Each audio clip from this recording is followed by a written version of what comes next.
एक राजा को जब अपने पुत्र के राज सिंहासन पर बिठाने की सूझी, तब उसने राजकुमार को उसके लायक बनने के लिए एक जीन मास्टर के पास भेज दिया।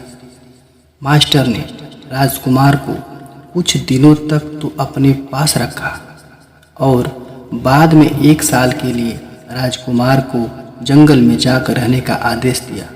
राजकुमार मास्टर के आदेश अनुसार जंगल में रहने के लिए चला गया। अपने राज्य में ऐशो आराम की जिंदगी जी रहा राजकुमार कुछ महीने बड़ी तकलीफ में जंगल में रहा।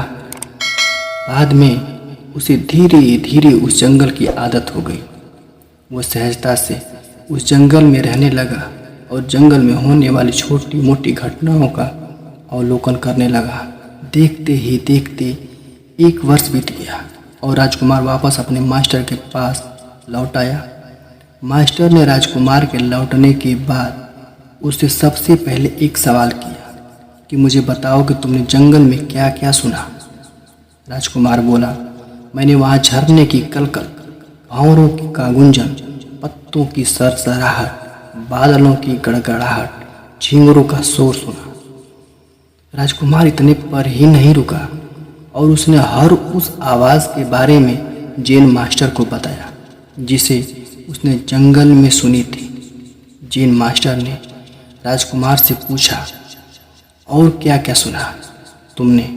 राजकुमार बोला, मास्टर, मैंने आपको उन सभी आवाज़ों के बारे में बता दिया जो मैंने सुनी थी।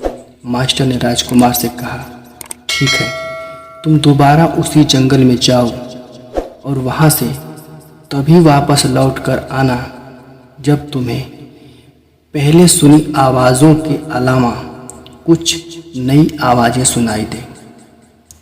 पूरा 1 साल जंगल में बीतने के बाद राजकुमार यह सोच रहा था कि अब उसे अपने राज्य में वापस जाने के लिए मिलेगा, लेकिन मास्टर ने उसे फिर से वहीं जाने का आदेश दिया। बेमन से राजकुमार फिर से उसी जंगल में वापस लौट गया। कुछ दिनों तक राजकुमार को कोई भी नई आवाज़ नहीं सुनाई दे रही थी। वह जो भी आवाज़ सुनता था उसे लगता था यह आवाज़ तो वह कई बार सुन चुका है। फिर राजकुमार ज़्यादा ध्यान देकर और पूरी तरह समर्पण से अपने आसपास की हर आवाज़ पर गौर करने लगा। धीरे धीरे राजकुमार को ऐसी आवाज़ें सुनाई देने लगी जो उसने पहले ज़िंदगी में कभी भी नहीं सुनी थी। कुछ दिनों तक उन सभी आवाज़ों का अभ्यास करने के बाद राजकुमार अपने मास्टर के पास लौट आया। राजकुमार इस बार बहुत प्रसन्न चेहरे के साथ अपने मास्टर को उन सभी आवाज़ों के बारे में बताने लगा जो उसने इस बार सुनी थी। राजकुमार ने कहा, मास्टर, शुरू में मुझे सारी वही आवाज़ें सुनाई दे रही थी जिन्हें मैं बरसों से सुनता आ रहा था। फिर मैंने ज़्यादा ध्यान लगाया तो मुझे वो आवाज़ें भी सुनाई देने लगी जो आमतौर पर सभी को नहीं सुनाई देती। मास्टर ने पूछा, कौन सी आवाज़ें? राजकुमार बोला, मैंने इस बार कलियों के खिलने की आवाज़ सुनी, बारिश के बूंदों की रमझट सुनी, मैंने किरणों को ज़मीन पर टकराने का स्वर, बहती हवा की धुन भी सुनी।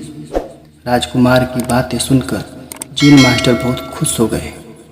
मास्टर ने कहा, अब तुम राजा बनने के लिए बिल्कुल तैयार हो, क्योंकि अब तुम उन आवाज़ों को भी सुन सकते हो जो अनसुनी है। हर राजा में यह गुण होना चाहिए कि प्रजा की वो कही और अनकही बातें और भावनाएं समझ ले, तभी वो सही फैसले ले सकता है, उनका विश्वास जीत सकता है और उन्हें सुखी रख सकता है। दोस्तों, अगर कहानी यहाँ तक अच्छी लगी हो तो प्लीज़ चैनल को सब्सक्राइब करें। कहानी की सीख, इस कहानी से ये सबसे बड़ी सीख हम ले सकते हैं कि अगर हम अपने जीवन में या कैरियर में किसी भी फील्ड में सफल होना चाहते हैं तो हमें उसके हर पहलू जिसे सब जानते हैं और उन्हें भी जिनसे अभी भी लोग अनजान हैं समझना चाहिए और उनमें एक्सपर्ट बनना चाहिए।